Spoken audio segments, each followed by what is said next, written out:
Hello, everyone, and welcome to Big Sam's Long Balls podcast with me, Dan. Now, today we're going to do a little prediction, or I'm going to give my predictions at least, for the games in game week 4. I can't believe we're already 4 games into the Premier League season.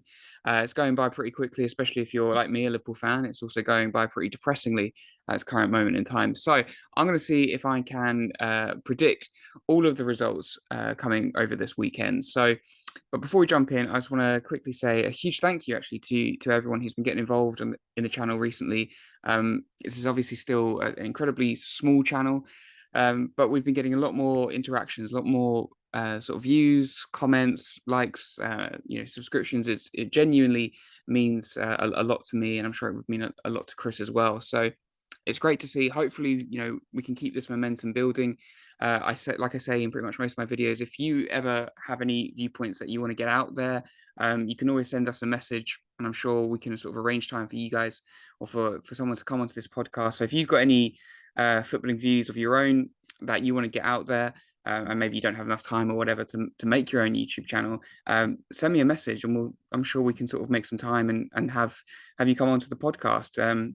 I am a Liverpool fan, Chris is an Arsenal fan, but we want to get as many views out there as humanly possible. This is a football channel for all football fans. So I just wanted to say that before we jump into the video. So yeah, just a huge thank you, genuinely, for everyone who's been getting involved with the channel. It's great to see, and hopefully we can keep that building. So thank you.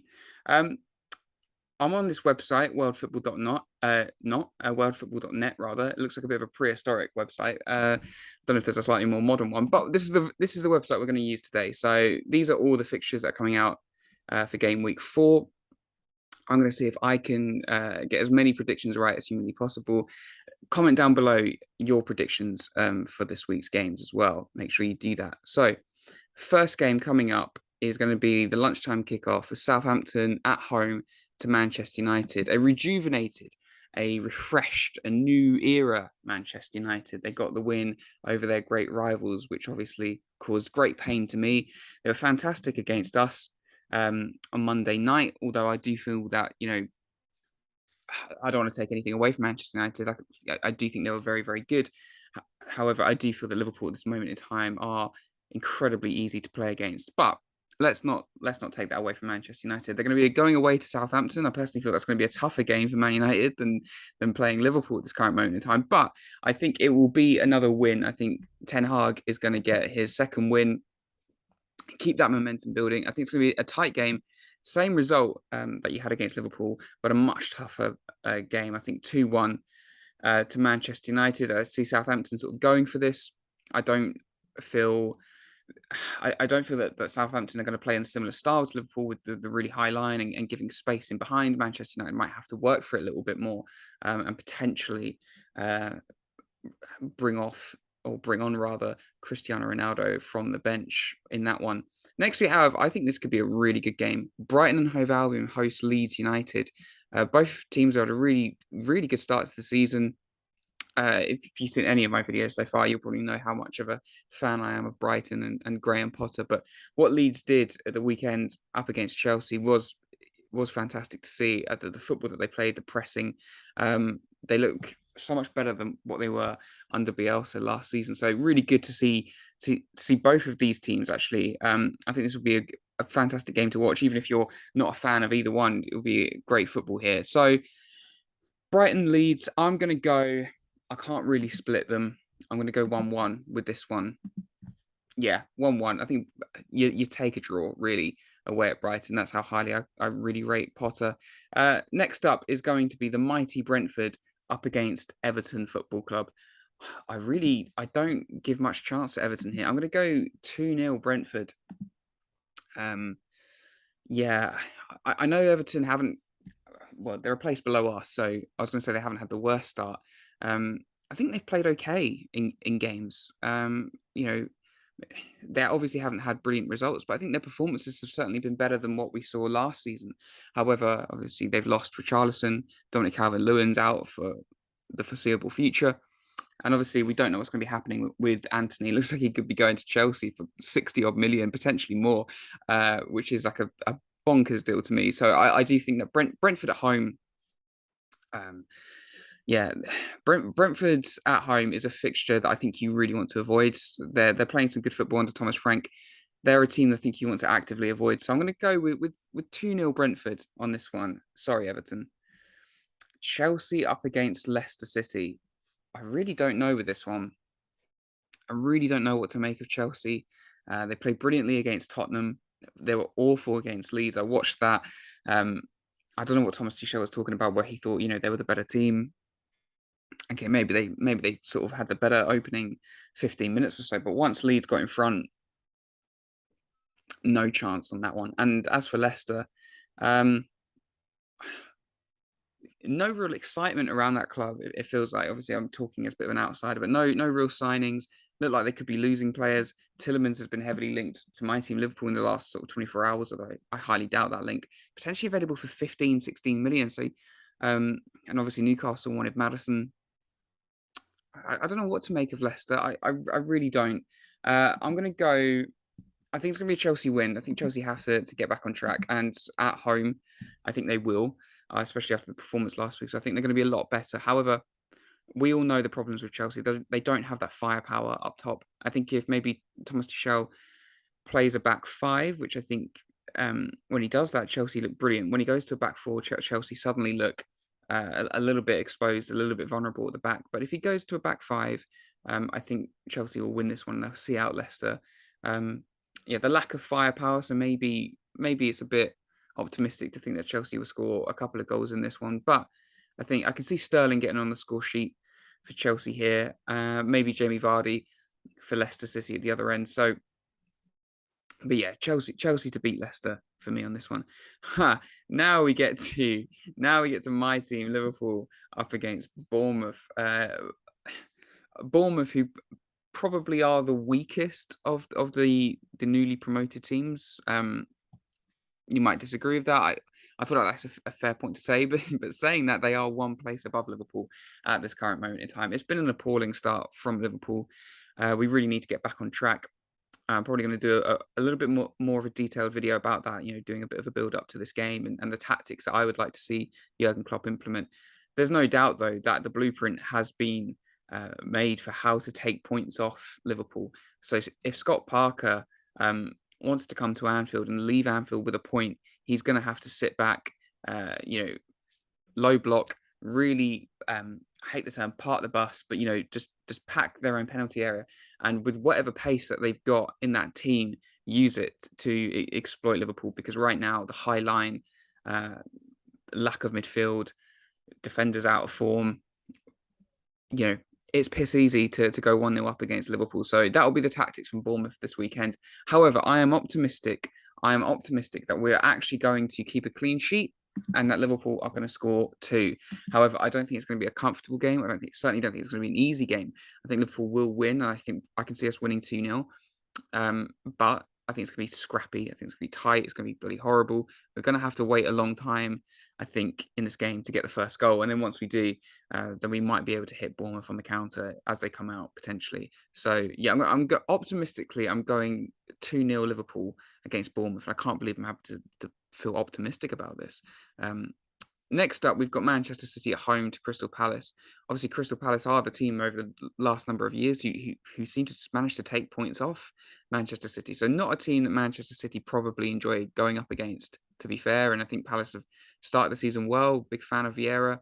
Came to Anfield a few weeks ago, and they played some brilliant football. They really should have left with all 3 points, in my opinion. But I am going to... I think 3-0.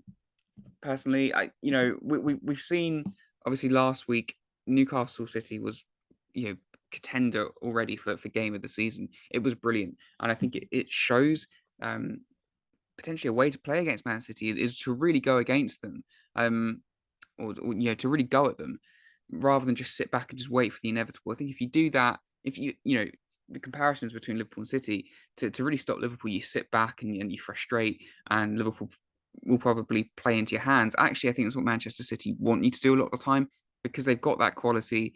When you sit deep, they will find that one pass eventually, and then your tactics are out the window at that point. So I do think to go at Manchester City, you know what, I'm going to change it. I'm gonna go 2. 2-0 seems to be sort of like my favourite my favourite prediction at the moment. Um, so I think the best way to go at Manchester City is to literally go at them, do what Newcastle did last week, which was fantastic and just really refreshing to see. I know it was disappointing as a Liverpool fan last season when Aston Villa lost it, but actually they went at them and they caused them problems. So you can get at Manchester City, but I do think away at the Etihad, Erling Haaland up top, you know, some of the things he was doing up against Newcastle were just ridiculous. So there was that one moment, I think after he just scored, and I think it was just 3-3 at that point. Maybe it was 3-2. But De Bruyne, of course, it was De Bruyne played in Haaland, and he just shrugs off the Newcastle centre back like he wasn't even there. I've never seen anything like it. So yeah, Crystal Palace. I don't see you guys getting anything from this game, unfortunately. Next up is the league leaders, Arsenal Football Club, at home to Fulham.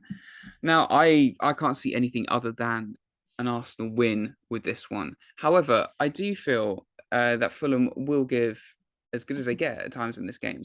And I'm going to go with 3-1. I think maybe Mitrovic can cause a few problems potentially for this Arsenal defence. But the form that Gabriel Jesus is in, and just the form that Arsenal are in general, they've got goals galore, haven't they? They've got so many goals in them, that team. So I can see Arsenal scoring 3 in this. And I'm going to go with 3-1. Yeah, 3-1 to Arsenal. Mitrovic to score 1 for Fulham. Imagine that's going to be a good game, that one. Next up, we've got Stevie G's Aston Villa up against a really poor and out of form West Ham United. Had a brilliant couple of seasons under David Moyes, but they've started this season awfully. These guys, West Ham, they really need to pick up the points. There's pressure on Stevie G as well. And because of that, I can see it being a cagey affair, and I'm going to go with 1-1. I think both managers need the points here. Both managers need the victory, but neither manager can really afford to lose. And because of that, I think it will probably end up being a draw. I think both managers, or neither manager rather, will want to take too many risks in this game. So 1-1. Whether that will do anything for either fan base, I don't know. Wolves at home to Newcastle United. Newcastle, they're in some really good form at the moment. It looks like they're going to sign Isaac for 70 odd million. So the optimism around Newcastle is just going to keep growing and growing. I really like Wolves, big fan of them, but I'm going to go with an away day victory. It's going to be tight, but I'm going to go with 2-1 to Newcastle. What Eddie Howe has done at Newcastle United is incredible, and you think of that without really spending the mega bucks yet. I think they've sort of spent nearly 200 million in total between sort of January and now, and I think that does include Isaac. But you wouldn't say they've gone out and really gone mental with their money, and with financial fair play, I think they're still eligible to double that, I believe, until they could potentially get in trouble. So Newcastle spent really wisely. Eddie Howe's doing a fantastic job, and I see them picking up 3 points this weekend. Although a tough game away at Wolves, but I do think Newcastle will win, and they'll build on their momentum for the incredible performance that they had last week at home to Manchester City. And then last but most certainly not least, Nottingham Forest up against Antonio Conte's Tottenham Hotspur. Now then, I do love a bit of a shocker on this podcast, and I love an underdog story. So I'm going to go 2-1 Nottingham Forest with this. Forest have played really well at home so far this season. Tottenham look fantastic. Of course they do, in the sense where they've got that attitude, that desire, that they're not Spursy, if you will, anymore under Conte. But I don't think they've played particularly brilliantly, other than the opening day. I believe it was a 4-1 win against Southampton, if I remember that correctly. But some of the games since, I don't think they've been at their best. So obviously, a couple of weeks ago at Chelsea, they probably should have lost that game. How they beat Wolves, I will never know. How they did that. Actually, I'm going to go back and I'm going to change the Wolves one. No, I've remembered Wolves' performance last week, bigged it up in my mind. It's going to be 2-2 now. Still a good result. So, but yeah, Tottenham, I don't think are playing particularly brilliant football at this moment in time, but they're getting results and they're getting the points. And I suppose really that's what matters at the end of the day. But Nottingham Forest, an evening kickoff at home, That's where the shock result is going to come in. And there's always going to be a shock result, each weekend and in these predictions. So that's my result. I think Forest to get the result of the weekend for me at home, Tottenham Hotspur, under the lights, Nottingham Forest 2, Tottenham 1. And Conte is going to sulk in his press conference and threaten to quit. So that's how it's going to go. So I'll run through it really, really quickly again. I think Manchester United are going to keep up the momentum. They're going to beat Southampton 2-1 away from home. Brighton and Leeds are going to be an entertaining 1-1 draw. Brentford are going to wipe the floor of Everton 2-0. Chelsea it's going to be a nervy game, I think, against Leicester, but I think they're going to get past them 2-1. Talking of nervy games, I think it's going to be very nervy. Liverpool up against Bournemouth, but I think my team will just have enough to do it. I think it'll be a 2-0 win. I think the same result will happen for Manchester City up against Crystal Palace. I think Man City are just pretty much too strong for the majority of teams at this moment in time. Arsenal are going to keep up their momentum at the moment, and they're going to score 3 against Fulham. But I think I can see Fulham causing Arsenal fair few problems in this game. So it's going to be 3-1 Arsenal in that, in my opinion. Villa and West Ham United, both teams need points. Neither team can afford to lose. It's going to be a cagey 1-1 draw to me. Wolves up against Newcastle. It's going to go 2-2. I did think Newcastle at first 2-1, but actually Wolves played brilliant football last week against Tottenham Hotspur, and I can see them sort of continuing that on. So 2-2 for me. And then the big result of the weekend under the lights, Nottingham Forest 2, Tottenham Hotspur 1. So then, guys, I hope you enjoyed this video. If you did, please give it a like, subscribe. But definitely comment down below. Let me know your predictions for the upcoming games this weekend. So thank you so much for watching. I really hope you enjoyed the video. So if you did, please, subscribe and join our Big Sam's Long Balls family. It's fun, I promise. So yeah, thank you so much for watching, guys, and I'll see you very, very soon.